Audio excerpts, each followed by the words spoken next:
La majoria d'usuaris de la residència Els Pins de l'Escala i també el personal que hi treballa han rebut la doble dosi de vacuna Pfizer contra la Covid.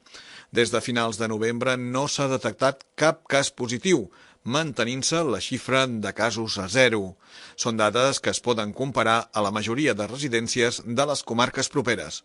Luis Amo, director de la residencia Els Pins.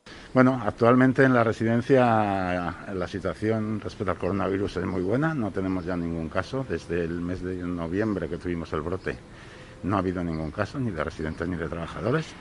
En el mes de enero ya se empezaron a vacunar a todos los residentes y a los trabajadores. Desde entonces se han ido vacunando las nuevas reincorporaciones también, y en este momento pues de 75 residentes que tenemos en este momento, 70 ya han recibido las 2 dosis, 4 han recibido una dosis y solo hay un residente que por problemas de patologías no se ha podido vacunar. Y en cuanto a trabajadores y profesionales, de 50 personas que somos en total, 41 ya han recibido las 2 dosis, y hay 9 trabajadores que o no han podido o no han querido vacunarse, y bueno, estamos ahí un poco a la espera a ver si algún día se pueden llegar a vacunar. Eso, de alguna forma, con respecto a vacunas, ha permitido a la Generalitat también todas las comunicaciones que nos están enviando, todas las informaciones, pues son muy esperanzadoras, ¿no? Están hablando de que se han reducido los casos en residencias pues prácticamente a cero, por lo menos en esta zona, tanto el Alt Empordà, el Baix Empordà, la Garrotxa. Había 3 o 4 comarcas de la zona, que es un poco el grupo que formamos con ellos, que parece ser que ya el otro día no había habido ningún caso en ninguna residencia. Y eso hace que tengamos muchas esperanzas de que todo se puede ir normalizando, ¿no?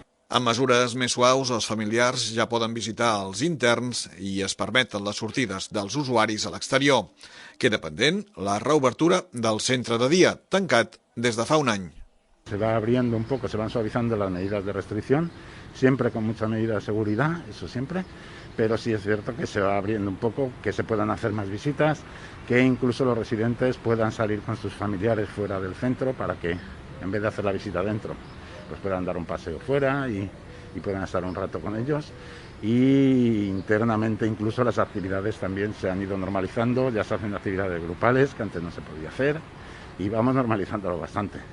Las últimas comunicaciones de la Generalitat apuntan en ese sentido, ¿no? Ha funcionado muy bien la vacunación y están intentando que se normalice lo más posible. El centro de día también nos están diciendo que próximamente seguramente podemos abrirlo y puede empezar a funcionar también, que hasta ahora no se podía. Llevamos un año con el centro de día cerrado y bueno, estamos todos contentos a ver si ya se extiende a toda la población la vacunación y ya se puede normalizar la vida de toda la sociedad.